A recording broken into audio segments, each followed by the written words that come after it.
Hi there, welcome to my videos on elementary differential equation. This is video number 12 for chapter 8. The topic is Fourier series and eigenvalue problems, and this will be the last video for this chapter. So previously we have already taken two examples for eigenvalue problems. One with the function value equals 0 given at the two boundaries, and the second with the derivatives given equals 0 at the two boundaries. Now in this video we'll take a third example which will be a bit complicated somewhat, you see. So we'll still look at an eigenvalue problem, and we want to find all positive eigenvalues and the corresponding eigenfunctions for this problem, y double prime plus lambda y equals 0. And the boundary conditions is at 0, y is 0. But at L, y prime is 0. So we're mixing up two types. So here we spare your work a bit by requesting only positive eigenvalues, because we already know that there are no negative eigenvalues or 0, because all of those will give just trivial solutions which we discard. Okay, so we don't repeat that part again. That's what I mean. Okay, so let's look at lambda bigger than 0. Then we can write lambda equal k squared, where k is bigger than 0. And then the solution is a combination of sine and cosine in this way. And then we need to verify the two boundary conditions. And since a derivative is involved, then we differentiate it. That's what we have. Differentiate cosine, get negative sine with a k, and differentiate sine, we get cosine. Remember to put the k in the front. Now we can check the boundary conditions. Let's first check y0 equals 0. So when x is 0, cosine is 1, and then sine is 0. This gives us c1, and c1 must be 0 by the condition. So if c1 is 0, then we'll only have the sine function in the y. So y will be some c2 times sine kx, and then we can differentiate it. Y prime will just be kc2 cosine kx.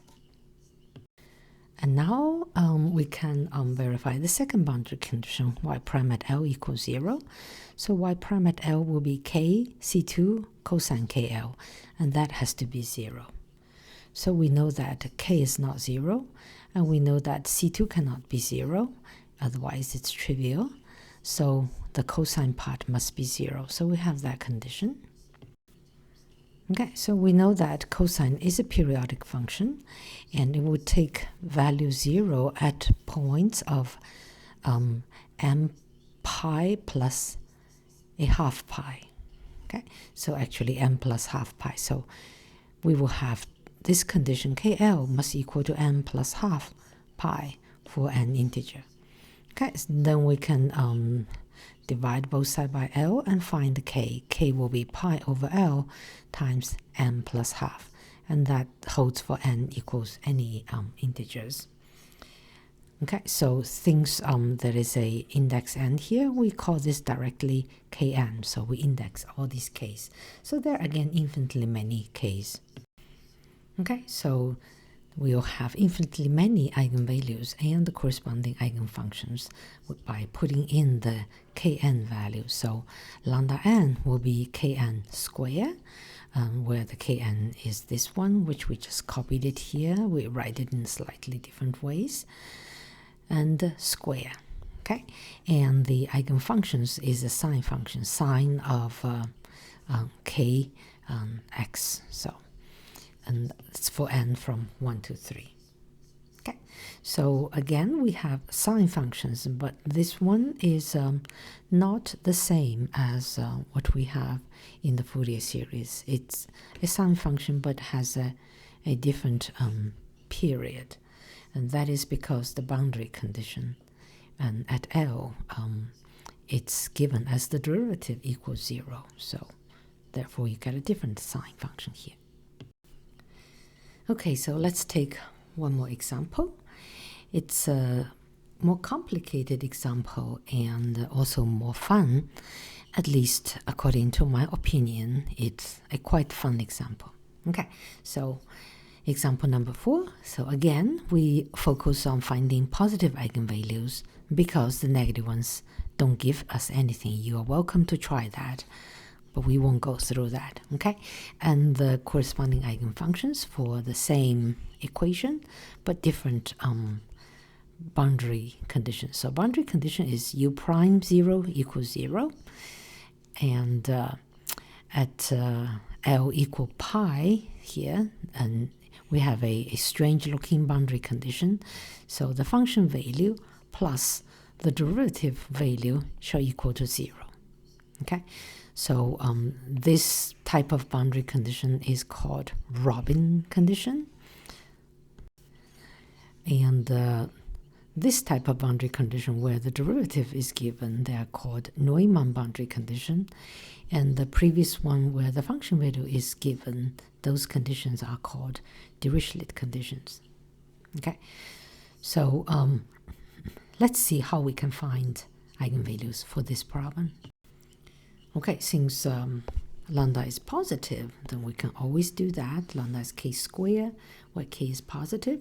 And then we have the general solution, a combination of sine and cosine in this way. And then we prepare ourselves for the derivatives because they will be needed here. Okay, let's check the boundary conditions. Let's check the first one. U prime is 0 equals 0. So x equals 0, sine is 0, you're gone. And then x equals 0, cosine is 1, you get kc2. So kc2 must be 0. And since k is not 0, c2 must be 0. And then we see that the general solution here, c2 is 0, so it only contains one term, which is the cosine function here. And then the derivative will be negative k times c times the sine function. Okay, so what remains is to verify the second boundary condition at pi. Okay, so once we put pi in, then u pi will be c1 cosine k pi, and then u prime pi is negative k c1 sine k pi equals 0. Okay, so this number minus that number is 0 is the same as saying this number equals that number. So what does this actually mean? So we see that it contains c1 on both sides, and c1 cannot be 0 because otherwise it's a trivial solution. Then we can drop it.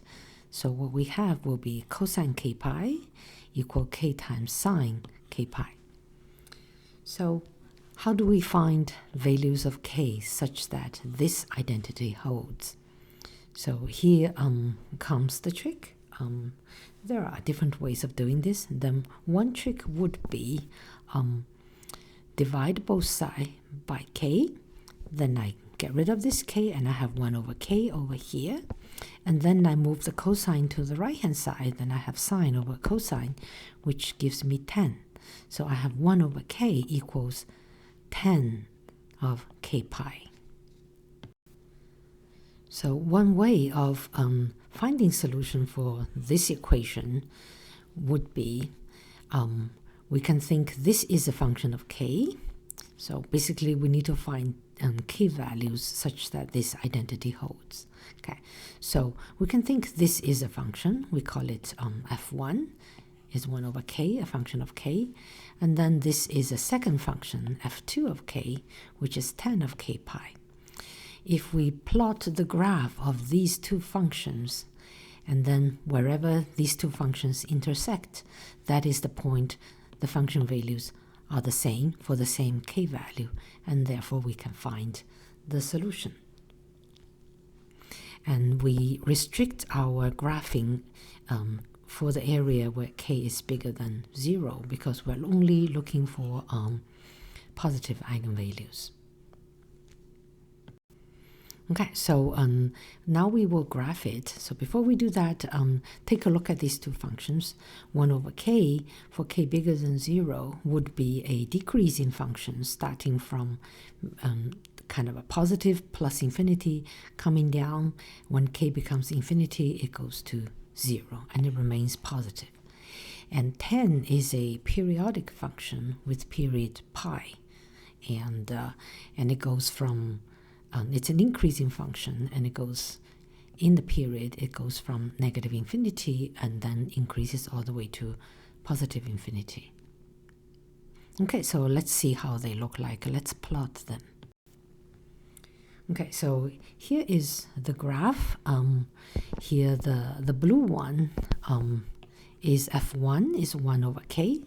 So f1 as a function of k comes from infinity, very large number when you're close to 0, and then it decreases, and then as k increases, it goes closer and closer to 0, almost horizontally approaching it.